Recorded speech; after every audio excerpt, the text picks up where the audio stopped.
The Center for Medicare and Medicaid Services, or CMS as it's called, released data on Wednesday that outlines what hospitals across America charge for common inpatient medical services.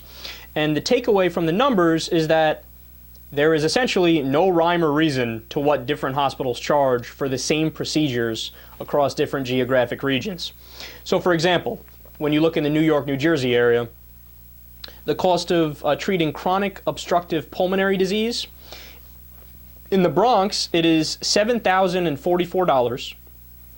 A short drive away in Bayonne, New Jersey, it's $99,690.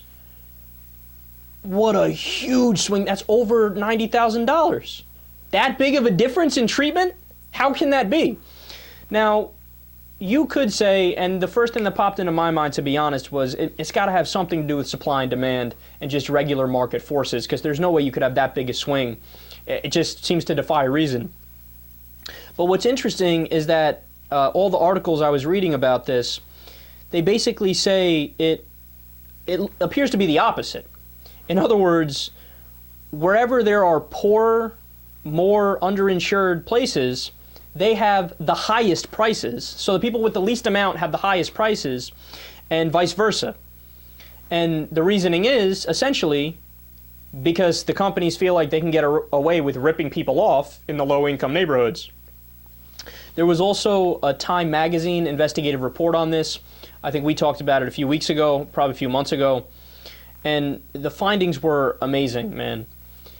The drug makers, the device manufacturers, the hospitals themselves, and the insurance companies, everybody is price gouging whenever they get the opportunity to.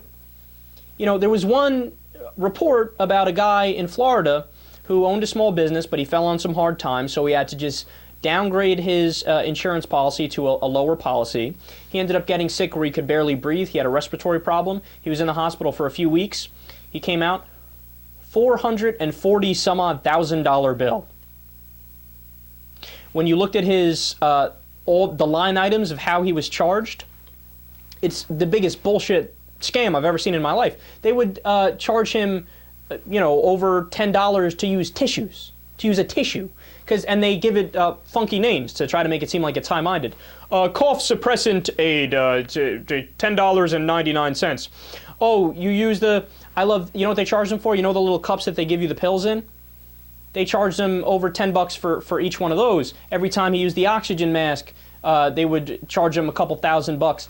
Every single thing. They gave, sometimes there'd be, this guy didn't get a teddy bear, but sometimes people would get a teddy bear, and they would say, morale boosting, stimulant effective, yada yada. Just make up some bullshit, expensive sounding thing, and they say, okay, you get a few $100 for that. This is how we treat people? And you know what the part that makes you want to bang your head against the wall the most? All of this is completely avoidable. Why? Because you know where we don't have problems like this? Medicare. Now don't get me wrong, I'm not saying there's no problems with Medicare, because there is. In fact, there's a tremendous amount of fraud in Medicare, and absolutely we should crack down on that, and we have people working on that around the clock and prosecuting, et cetera, right? But that's essentially, you don't want to throw out the baby with the bathwater. The slight problems with Medicare are essentially a necessary evil, and the problems with Medicare are much more preferable to the problems with the private insurance system, where we have things like this happening, right?